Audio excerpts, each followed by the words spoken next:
think we're on. Yep. Great. So I will go first then. Um, One of the bills that I loved was actually the permitless carry. Walt Brooks ran it, Representative Brooks, and I wanted to run it. My plan was actually to do it next session, so I was really happy to hear that he was doing it. But kind of like, oh dang, like I wanted to be able to do that because I grew up with firearms. I grew up, getting trained and all that, and I never got a permit. I have had a permit, but growing up, I never had a permit, but I have had a permit since I got married, but it expired years ago. I thought I went online and got it filled out and then never got the renewal actually in the mail. And I will go back and probably take another class and get the permit, but I love living in a state where we are not required now to have a permit to conceal our firearm. But again, I'll probably do the class again for a refresher because it's good information. And then one thing I will say that surprises me about this session is how so many people are there to help each other achieve, their goals. I was pleasantly surprised. In politics, that hasn't always been my experience, that people want to see other people be successful. And so being in the legislature and having bills that I care about and I'm running and have other Republicans step up and want to help me be successful was huge. It was unexpected, but a huge blessing to me. And the 7 of you have been that huge blessing, getting to know each of you at this level. And I know that sounds, corny or cheesy, but really you guys made the session for me 100%. I really appreciate it. So I am Representative Melissa Ballard. You just heard from Representative Kara Birkeland. We are 8 Republican women in the Utah House of Representatives. We're missing 2 of our great women today. It's actually National Women Day today, so it's a good day for us to be sharing. And our 7-week session just ended. We are part-time legislators. And so we're just sharing for just a minute about some of our impressions, maybe a favorite bill or something about us that we think would be interesting for those of you who were out there watching this wrap-up session with the 6 of us for today. But it's nice to be a Republican woman. It's nice to be supporting policy that is conservative, fiscally responsible, and really represents values for our families and the American dream and process. So I love that. I thought I'd share a bill that I think will affect all of the youth here in the state that I ran, and that is we eliminated the 6 hours of observation for driving for a driver's license. You'd think that wouldn't be a big deal, but they've been observing all of their lives. So we eliminated that, and they still have 6 hours with an instructor and 40 hours with a parent, but especially with COVID, that simplifies that. I do want to say that something that is because of what the voters have done in Utah is you voted last November to allow our income tax dollars to be more flexible. So what happened as a result of that is we were able to be consistent in having a metrics for funding education. What has happened in the past in the legislature is there's all these negotiations that happen between education leaders and the legislature of what they should be paid, what they want to be paid, what the growth is. And this year there wasn't any because it was already set and decided because we could plan for growth and funding, and we restored the 6% increase of per pupil spending throughout the state. And we spent $121 million in bonuses for teachers this year, which is really an anomaly in the country because we were the only state last year that actually increased education funding for Utah. And so I wanted to just share one thing about the process. You watch so much division nationally. And when Kara talked about how we support each other and help each other, the difference between state government in Utah versus the federal is when we pass one bill, it is one bill. in the federal government, they will pile multiple bills and legislation inside of one, and bargain and barter, and we do one policy at a time. And there's a lot that we can do to help make the process better. It has to go through more than 100 legislators and committees and public hearings and the governor. And by the time it does that, it's a pretty amazing process. So I really love the collaboration that takes place between legislators and also with leaders from all over the state for planning. And it's a pretty amazing process that is very different than what you see in the national scene. It's nice to have a lot of collaboration in Utah. So that's a little bit from my perspective. And I'm, by the way, I'm the CEO of 6 kids and 2 dogs and a professional musician. I've done a lot in the community, and it's nice to be able to participate in this capacity for our state. Thank you, Melissa. I guess I'll take over here. I'm Marcia Judkins, and I represent West Provo, Southwest Orem, and a couple of bills that I liked. I'm on the Health and Human Services Committee, and so we review bills that have to do with that. And anyway, so some of the things that have to do with that and maternal and child health that I think are important. And this one's kind of interesting. It didn't get a whole lot of press that I know of, but it's about shared medical costs. It's HB 113. And what it does is it requires a biological father to pay 50% of a mother's insurance premiums while she's pregnant, or any pregnancy related costs, including the birth of the child, that are not paid by another person or Medicaid or something like that. And I think that this is a really important bill, because what it does is it says a dad is just as responsible for the life of this child as a mother. And that's not only with the genetic material that they put in, but also financially, they need to be responsible. And so I think that I think it's a really good bill. And it doesn't require every mother to name who the father is. If the mother can choose whether they want to have this option or not. And I think it empowers that mother in more ways than one, financially, and also just in the decision making of what to do with their baby. So anyway, there's that.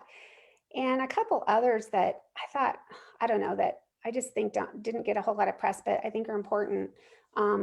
Children's hearing aid program amendments. And we, as a state, well, it's really important for a baby when they're born. If they can't hear, they need to get hearing aids on that child. If they are poor in hearing, they need to get hearing aids on that child as soon as possible, or else they'll lose all their hearing. And so the state provides hearing aids for these children, but it's also, I mean, we do it for whatever the income level is. And these hearing aids can be kind of expensive. And what this change in the program does is it sends a letter to all the recipients who get the hearing aid, just inviting them, if they want to donate to the program. And anyone can donate to the program, but it's just one way to kind of help out people. People want to do good. I know that the people of Utah are really, really good and really generous. And I know that there are families who get hearing aids who could pay for them themselves, and they might want to donate that cost to the program. So anyway, there's more, but I could go on and on, but I will stop there. So those are just 2, but I was going to keep going. But I also, this was my 3rd session. And I remember when I was first, one of the things that surprised me the most when I first was elected was how much I liked everybody I served with, because I was thinking that I wouldn't for some reason, because I think one of the reasons we run sometimes is because we are thinking, I'm going to get in there and shake things up or whatever, these people, they aren't doing the right things and I'm going to get in there. And then you get in there and realize everybody is doing the best they can. They're coming from a good place in their heart and they're wanting to serve. And even if I don't agree with them on something that I feel very strongly about, I know that they are not trying to be bad, or something. They just disagree with me, and they're trying to do the best things for their constituents. So that really surprised me how much I liked everybody. And then for this, my 3rd session, Um, am so grateful that we Republican women have gotten together and formed this group because uh, there's a lot of power and strength here, and I think I could feel it. I could feel that there was a difference, and we don't all agree on everything. You can look up the bills, and we vote different ways on different bills, but when we come together and decide to support something, it's really powerful. And one thing we have decided to do is to support each other no matter what. Even if we disagree on something, I feel like these women have my back and I have theirs. And I just really, really appreciate that. So You're that's it. awesome, Marcia. And I just got to point out, I love that you have a hearing aid, Melissa. I did not know. Now you know, some people wear So you glasses, some people wear a hearing aid, and I wear both. So, yep. That is awesome. That is fantastic. Sorry. Well, Now, I Susan, would move not forward. recommend brain surgery on anybody, but that's how I got mine. Oh, I see. Okay, so I'm Representative Susan Pulsifer, and I echo everything that's been said. This is my 5th session, and having the opportunity to sort of link arms with the other Republican women in our House it has been powerful, and it has been joyful. It's been something that's given us synergy, and it's really been great. So I love it. And I need to just start out by saying how much I've always loved the process in the legislature, and felt like sometimes people don't really understand how great our process is. And the one thing that I've loved, and I've told people about this and even shared it with school kids and so on, is in the process as a bill moves through, it has the opportunities several times to have anybody speak for and against it. We go to these committee meetings, and really anybody in our state, but really anybody in our country, if they want to, can come and speak for or against a bill. And I love it. It really helps vet the legislation. And I kind of wondered how that would happen this year with COVID, because not as many people could or wanted to come and up to our committee meetings, but they were all online. And what I found out is, I think it was better. I think more people spoke because they didn't have to take the time and drive all the way to the Capitol and then find a parking place, which was sometimes really a challenge, but they were able to just go on Zoom and wave their, raise their hand and speak. And I think perhaps we even had more of the public out there. See, Melissa's showing you the hand raised. And I think we maybe even had more of the public be able to weigh in for or against bills. So I love that. And again, this process is of the people and by the people, and I love it. I had a bill. I loved all my bills, but there's one I don't know that I've shared, so I'll talk about it for a minute, and then one other bill. But um, a lot of parents have been concerned and complaining because they're trying so hard to keep their kids safe, especially in our increasingly online virtual life that we have. And so this bill just says when you purchase a device, a cell phone or a tablet here in Utah, that they should come with the filters turned on. Right now they come with the filters turned off, and the trouble is so many parents don't know how to turn them on and can't figure it out and navigate it. So we'll just turn them on, and then if you're an adult and you don't want the filter on, then you can turn it off. So I was excited. The one thing about it is it won't go into effect until 5 other states have adopted the same provisions. So it might be a little while, but I just think it's heading us in the right direction. And I love that. And then one other bill that wasn't mine, but I love, is I love the name. It's called Grow Your Own Teacher and Counselor Bill. And I don't know, that was really good. They found that cute name. But right now we have a teacher shortage, and a lot of kids are struggling to, go into teaching. But what we do have is some amazing people, parents. It might be a mother or father, but they go into the schools, and I know my daughters have done the same thing. They either volunteer or sometimes hire on as a teacher aide. And my daughter did that and she loved it. And so if a principal sees a person who is like an aide or maybe even a volunteer, and they're doing a great job and they love it and it's a perfect fit, then they can offer them some grant. There's some grants to help them go ahead and get that teaching certificate to either, or the counselor certificate. And so it can help connect people who we know would be great teachers become great teachers. So anyway, I thought that was innovative and I loved it. Yeah, that was Representative Jefferson Moss's bill. That was a good one. Yeah, thanks for bringing that one up. Mhm. Oops. Oh, go ahead, Candace. Okay, can you guys hear me? Yeah. Do I need to have my video on? I broke my foot on Saturday.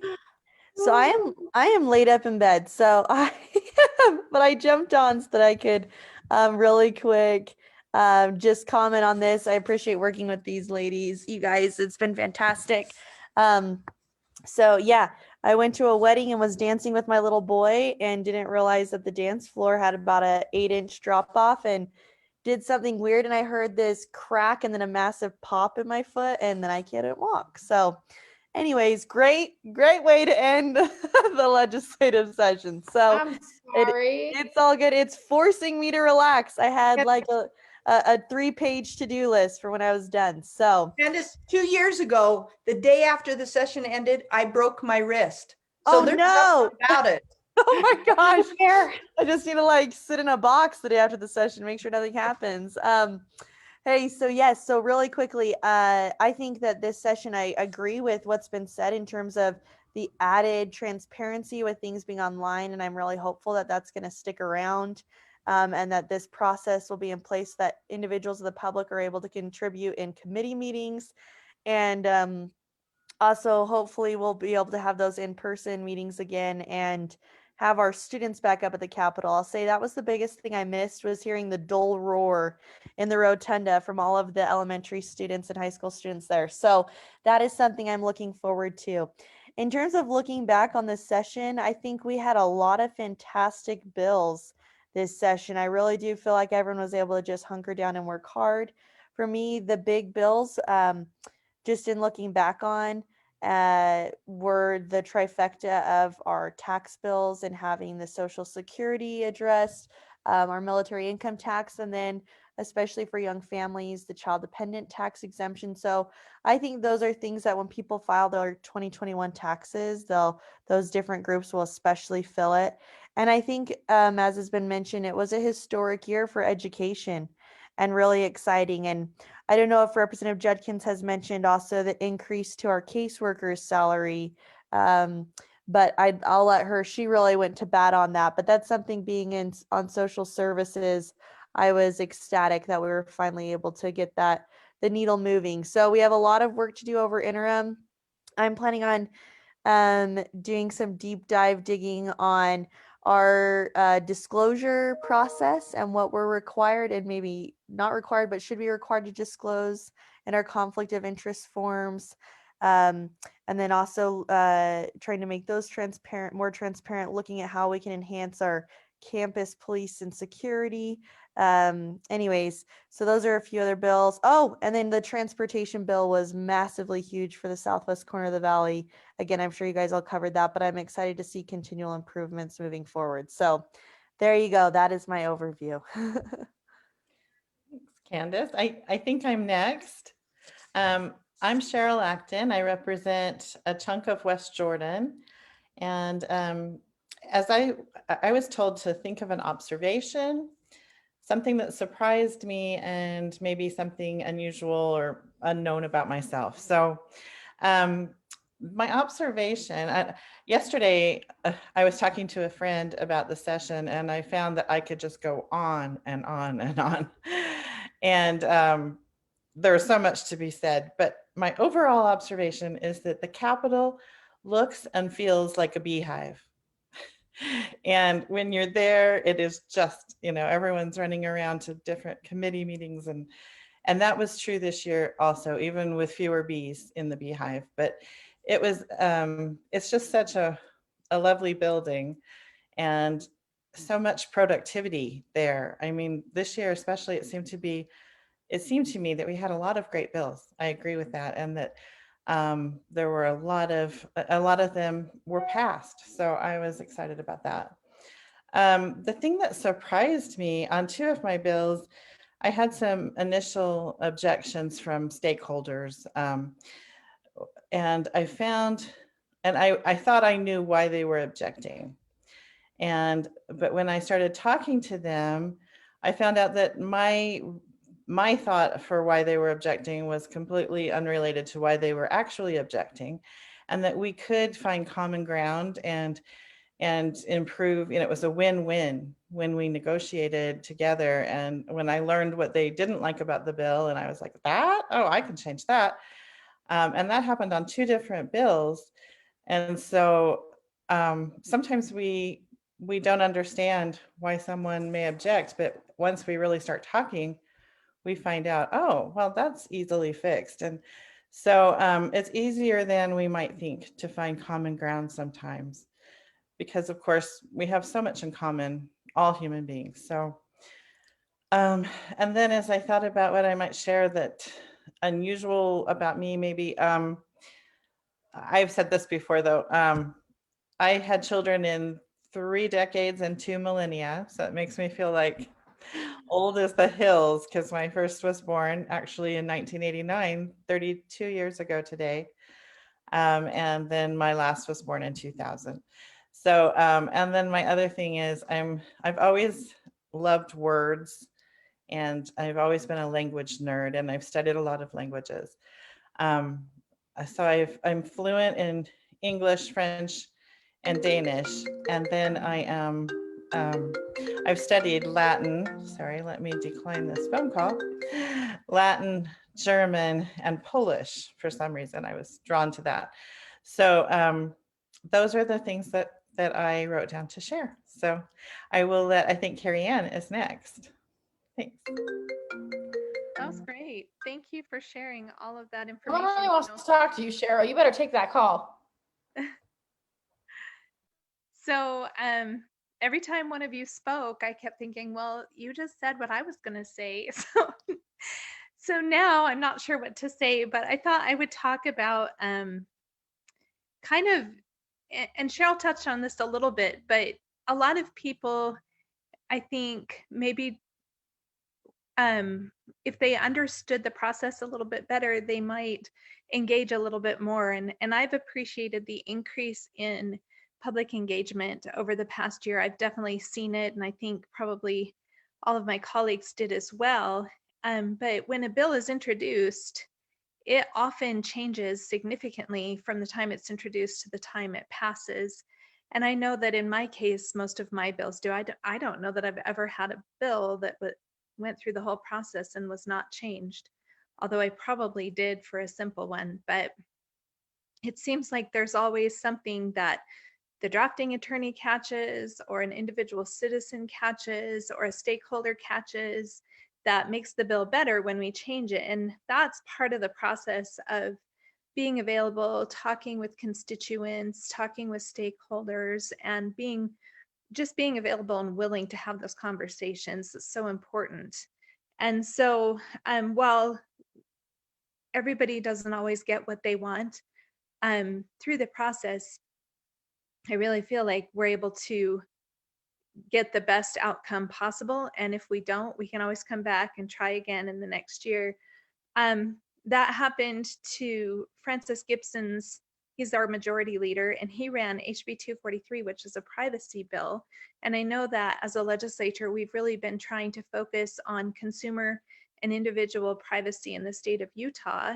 And this bill creates a government operations privacy officer under the state auditor's office, under John Dougal's office. And it's a pretty interesting approach to privacy.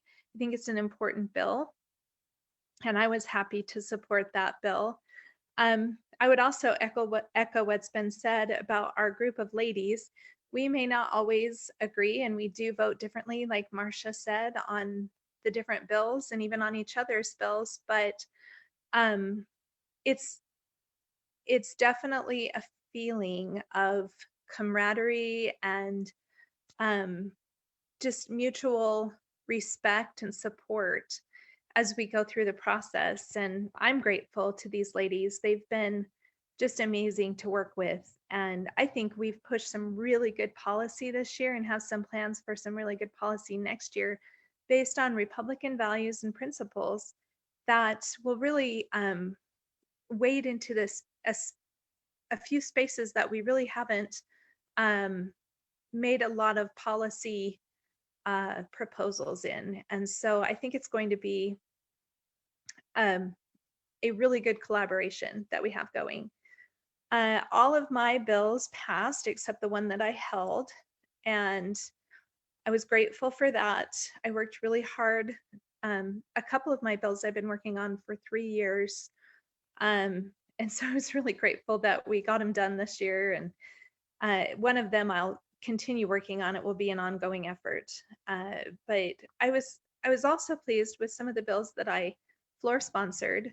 So if I run a bill, then I need a Senate floor sponsor. And if a senator runs a bill, he or she needs a House floor sponsor. So I floor sponsored 4 bills this year. And one is asset forfeiture amendments, and that was something that the Judiciary Committee in the interim had worked on for several years in a row, and we had just wanted to be done with the issue. It seemed like it just kept coming up, and there were just these little bills that would be run, and so we wanted to make sure that we could get a policy that we could pass and really be done with. And so that was that bill, Asset Forfeiture Amendments, SB 98. And that went all the way through the process. Another one that didn't pass that I was floor sponsor of was the Violence, Disorder, and Looting Enforcement Protection Act, SB 138.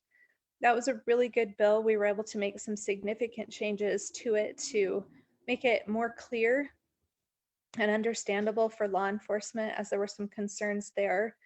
And it had the support of law enforcement in its final form, but we weren't able to get it passed. And it would have protected individuals who found themselves in a riot situation. As we saw all over the country and even in Utah, we saw people trapped by rioters, and maybe their car was being attacked and they had to flee. So that was an important bill, and we'll bring it back next year. But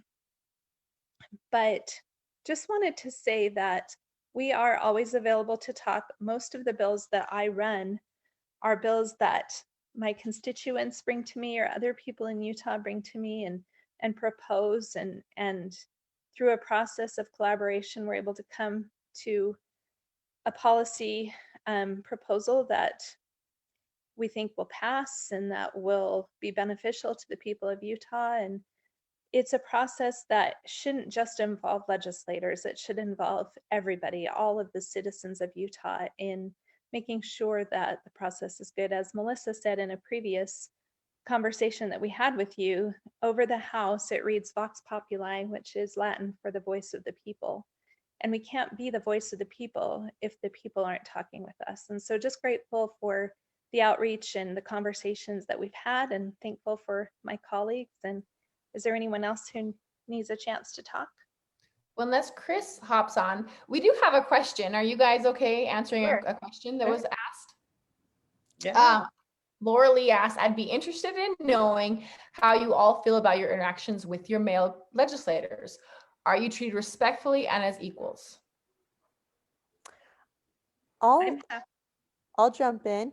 I think Speaker Wilson has done, I have really respected and admired and appreciate his leadership. And I think that he has led out in treating us fairly and empowering us as individuals. And I have appreciated that. And particularly towards this latter half of the session, really felt the support of my colleagues. And so, yeah, I think too, the more of us up there, the more we get up there showing that moms, grandmas, as ladies of influence, that this is something that can be normalized, and that more and more young women and girls can see themselves where we are. But I have really appreciated the support and relationships that have grown, especially this session with my male colleagues.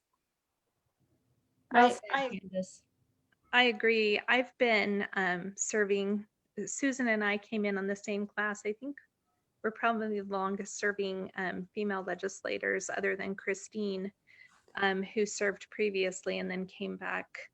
But I've always felt the support and the help from our male colleagues. They have been just amazing to work with.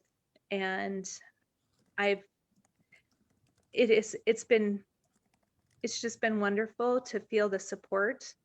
And they come to us with questions also. They come to us for advice, and they want to hear our perspective and recognize that we bring something to the table that might be different and unique. And so just grateful for the camaraderie and the collegial nature of our relationships up there at the house, and the mutual respect we have. I would second that. I think that I think they do seek our advice. I think when we speak too, they listen, because there are so few of us, and yet we represent half of the state as far in gender issues. Or so I think they do listen, and I think the wise ones anyway do. And I do think they seek out our insight on certain issues, and not just traditionally female issues, but I think they do. I think that really speaks to what we need to do to have more women be involved. I think more than men, we have different seasons in our lives that change, that come and go at different times. And I think we need more women to look at the seasons that they're in and ask themselves, how can I contribute? And sometimes you can contribute to the many, and sometimes you can contribute more to the one and the few, depending on what your circumstances are. And then when that season's over, you reevaluate again. And so we would like more women. We need more women. There's been a number of articles recently saying we need more women represented in politics in Utah, and in many capacities. So I think we have a lot of very capable women in this state, and we need you. We need you to step forward and be part of this great process. And I think the more we do that, the more our voices become stronger, because this group of women right here, we all are very different, but I think we are strong, much stronger together. And it's nice to push those Republican values forward together. I saw that something like you have all talked about. I saw something happen this year, and more than once, but once I'm thinking of particularly, where there was a bill that was run on the House floor, and almost all of us spoke to it, if not all, but almost all of us spoke to it. And you could see that the things that we brought up, which was a little different perspective than maybe our male counterparts had, and you could see it making a difference. Our perspective was valued by them, and it made a difference, and it made a difference in how they thought about the issue and how they voted on it. Marcia, do you want to add anything? Sure. So yeah, I would echo what everybody said. And what I've noticed too, it's, I feel like the men, sometimes they just don't understand a woman's point of view necessarily. And so it is important to have women there to explain what, I don't know. And sometimes it takes more than one time explaining, but like I said, when I first spoke, I genuinely like all of my colleagues up there, but that doesn't mean that, that I want them to be all men.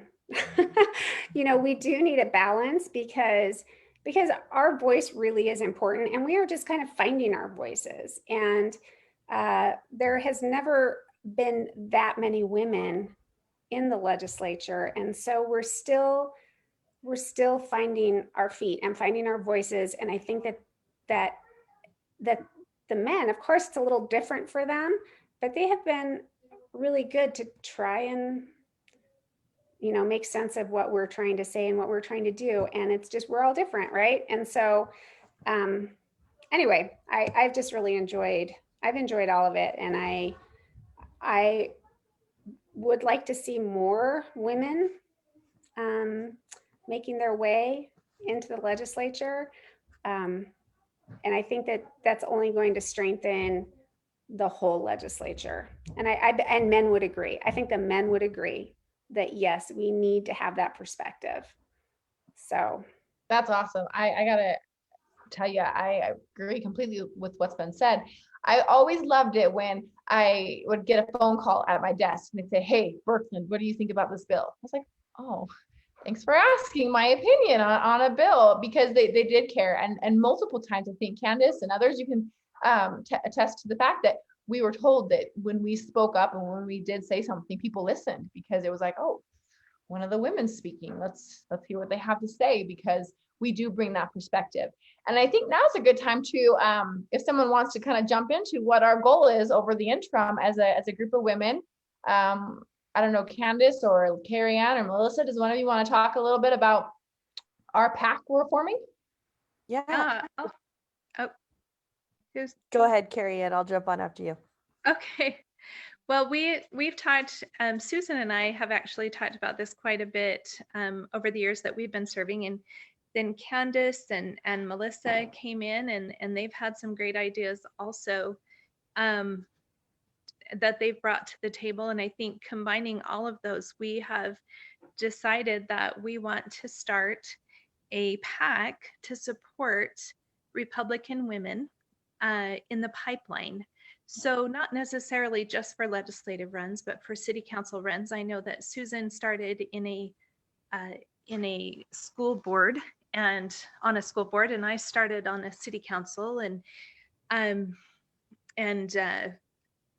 I think Kara served on a board, or is that right, Kara? You've served on a local board? I was in party politics, but Okay. and Marcia was on a school board, and yeah, That's we've got, it's right. very diverse. Marcia. Different areas. And so just creating that pipeline of women who are confident and capable. And I think for a lot of us getting into, I know that I personally didn't have any plans to run for office, and that I was asked by the citizens in my community to run when I first ran. And it took a lot to put my name out there and to be willing to run and put the effort into it. And since then, I've helped a lot of women in Davis County run and win, and it's been very rewarding. And so we feel that we can help to mentor and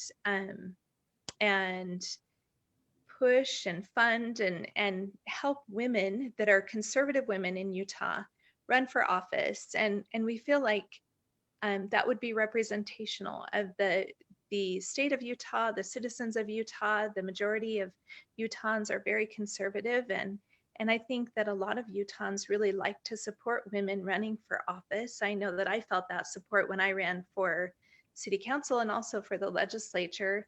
A lot of people like to vote for women and like the perspective they bring, but they also want to know that those women are conservative women, and that when they get into office that they will feel represented by them. And so we felt like this was a void currently in the state of Utah, and it was something that we could fill. And so that's what we'll be working on. Candace, do you want to say something about that? Oh, I think you did a great job. I just would add, and as part of that, as you've mentioned, is the training and mentorship. And so I think we have a lot of different groups, but data has shown that groups that are, that say they're bipartisan or maybe independent, actually nationally in data and studies, they show they still lean really left, and even more so, they train women as if they're running as a Democrat. And obviously, there are different politics and campaign strategies within each party. And so I think it's important that we are mentoring and training conservative women and empowering them with the tools and resources that they need. So I'm stoked about this. I think we'll see a lot moving forward. And again, there's just value in being able to see something that maybe you hadn't seen beforehand. So yeah, I'm excited for what this summer will bring. And I'll just add one thing to that. Carrie Ann said something really important, which is she was encouraged to run by people around her. So for all of those who are listening, I want you to start looking around to the women around you and start asking women to step forward to say, you would be so good to represent us, whether it is on a city council or, and the open seats are really the important time. An open seat is when there's someone who is retiring from that position or not running again. And so start looking around and ask people, because sometimes they're ready that year when you say, would you run? And other times they might need a couple of years to just get things in line to be ready, or 5 years. But start asking people. It really takes an average of about 6 years to continue to fill the pipeline to have more. And we need more women. So I think that's really important. Awesome. I think it's perfect on International Women's Day to talk about our Yeah. goal of bringing more women into this process. And I love that, going back to the question of support from our colleagues, we already have the support from the State Party Chairman, Derek Brown, and our good Speaker of the House, Brad Wilson, in this effort to create a PAC and to get more women involved politically in our state. So I look forward to working with you guys over the interim, and keep doing these Zoom meetings. You will just keep communicating when we can get together and get on here. It's always more fun when we're in the same room, so we're not just screens, but maybe next month. Yeah, we'll have to do some over interim when we meet. There's something else that I wanted to mention, and that is the being a Republican and some of the exciting things that are going on. You know, we are in a state where the majority of the legislators are Republicans. So I just want to mention and tout some of the successes we had this year. We had $100 million in tax cuts this year. And we funded more than $500 million for education. We provided $50 million that goes towards a public-private funding for $730 million for housing, for affordable housing. We created 2 new state parks. We put $1.1 billion spread over a number of years for roads, because if the roads and traffic are fluid, then our economy is fluid. And a 9% increase for higher education, and all state employees got a 3% raise. I mean, you compare that to other states in the nation, and that just doesn't happen. So it's nice to be a Republican woman. And more, we also have many of us who are in the Clean Air Caucus here in Utah. I know that I ran a bill for hydrogen that put hydrogen on parity with other fuels.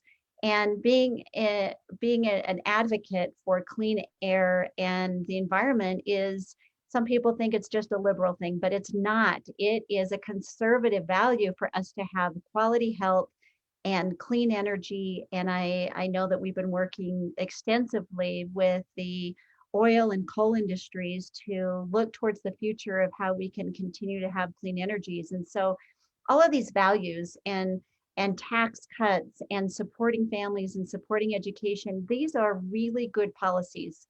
And we love being part of state government. We love representing you.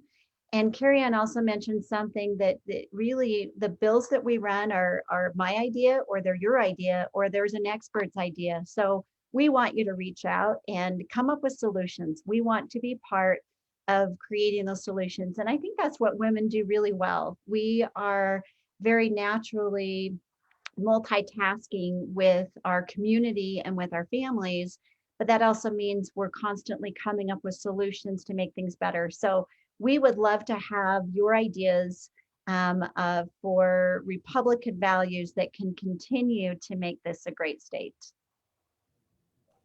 Awesome.